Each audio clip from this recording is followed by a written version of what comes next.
ગુજરાતના પત્રકારો દ્વારા દરેક જિલ્લામાં જિલ્લા કલેક્ટરને રોષપત્ર પાઠવવામાં આવ્યું.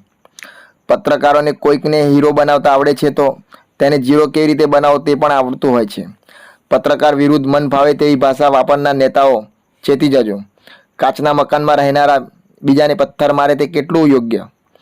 પત્રકારો ગુજરાતમાં પત્રકારોને થતા અશોભનીય વર્તન, મીડિયા કર્મીઓને રાજકીય નેતાઓ અપશબ્દો બોલતા હોય. પ્રાપ્ત વિગતો અનુસાર ગુજરાત રાજ્યના ગૃહમંત્રી અને બીજા મોટા નેતાઓ પત્રકારોને અપમાનિત કરતા હોય ત્યારે પત્રકારની કોઈ પાર્ટીનો કાર્યકર્તા નથી હોતો, નથી કોઈ પગાર ચૂકવતું કે જેનો કોઈ એક જ્ઞાતિ કે ધર્મ હોતો.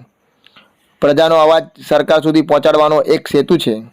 ગયા સમયમાં અમદાવાદ, સંતરામપુર, મોડાસા, સુરત જેવા શહેરોના પત્રકારો પર ખોટી ફરિયાદો કરી જનતાનો અવાજ દબાવી દેવાનું ષડયંત્ર રચનારને કડક કાર્યવાહી કરવામાં આવે તેવી માગણી કરવામાં આવી છે. ત્યારે અરવલ્લી જિલ્લાના આવનારા દિવસોમાં મોટું સંમેલન યોજી પત્રકાર પર થયેલ અત્યાચાર, અપશબ્દો બોલી અપમાનિત કર્યા હોય તે બાબતે માફી માગે, નહીં તો આવનારા સમયમાં વિરોધ પ્રદર્શન કરી મોટું જન આંદોલનની ચીમકી ઉચ્ચારવામાં આવી છે. જોતા રહો અજય ભાટિયા સાથે, ભાટિયા 15 ન્યૂઝ, અરવલ્લી.